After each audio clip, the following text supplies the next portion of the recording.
Bonus chapter. Family and friends. They say, love will bring a family together, but money can tear it apart.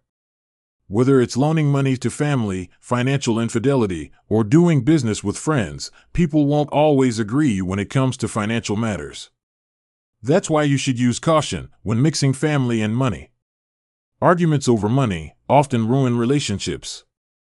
Have you ever seen a family member get a new car? A new car they bought with money they owe someone else. That said, there is no guarantee the loan will be repaid and that it won't cause conflict and disappointment. It's really how you handle the situation that will make the difference.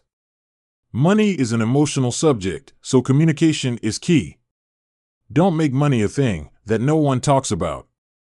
That said, we will discuss 5 tips for dealing with family and money.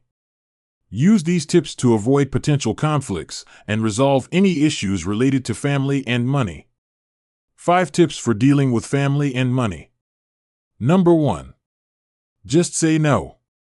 As easy as that sounds, saying no is one of the hardest things to do. Many people feel obligated to help family and friends. In fact, these same family and friends may have helped them in the past. This makes saying no even more difficult. The bottom line is, you must decide how important it is for that person to pay you back. If they don't pay back the loan, would it ruin your relationship or hurt you financially? If the answer is yes, then it may be best to say no. Again, it may be difficult to say no. And saying no could still end up hurting your relationship. That said, it's not always what you say, but how you say it. Make sure you listen to the request and don't say no too quickly. You can also ask for more time to think it over. However, don't take too long to respond, and when you do, be firm about it. That means don't say maybe or be vague. Say no, and don't make any excuses or try to give an explanation. You can simply say, "I'm sorry, but I can't give you a loan." If the person asks why, just repeat your statement, "I'm sorry, but I can't give you a loan." Number 2. Have an agreement. If you decide that you are going to lend money or do business with a family or friend, it's a good idea to put something in writing.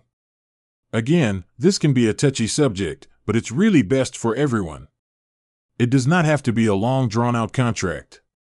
It can be as simple as a text or an email. Make sure to lay out the terms of the agreement. If it's a loan, be sure to include the amount to be repaid and the date or timeline for repayment. If you get pushback for asking for an agreement, don't do it. Someone asking, "Don't you trust me?" should be an immediate red flag. Number 3. Give it as a gift.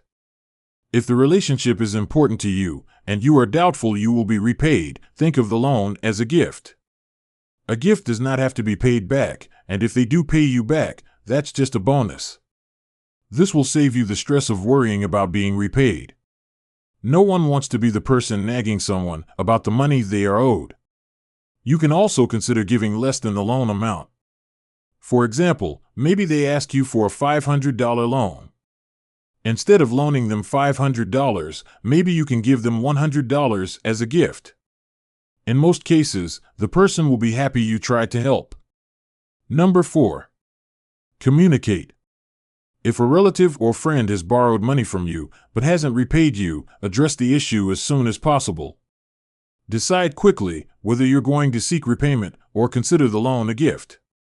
Don't prolong the situation and let it turn into something that will ruin your relationship. Remember, the longer you let it sit unpaid, the more you will have negative feelings about it. If you are unable to resolve the issue, let the person know how you feel and then let it go. Having hard feelings won't get your money back.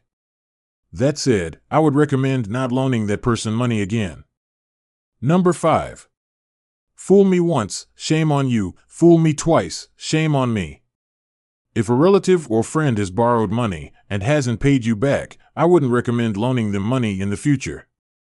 This may affect your relationship with that person, but in the end, it will be better for the both of you. It reminds me of a part in the movie Bronx Tale. In the movie, the character named C is upset because Louis owes him $20 and refuses to pay him back. C wants to hurt Louis, But instead, Sonny tells him, "You don't even like him. He's out of your life for $20. You got off cheap." That said, think about it like this. That $50 loan that your family member didn't repay could save you from losing even more in the future. Congratulations.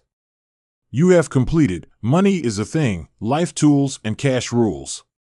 You are one step closer on your path to financial freedom.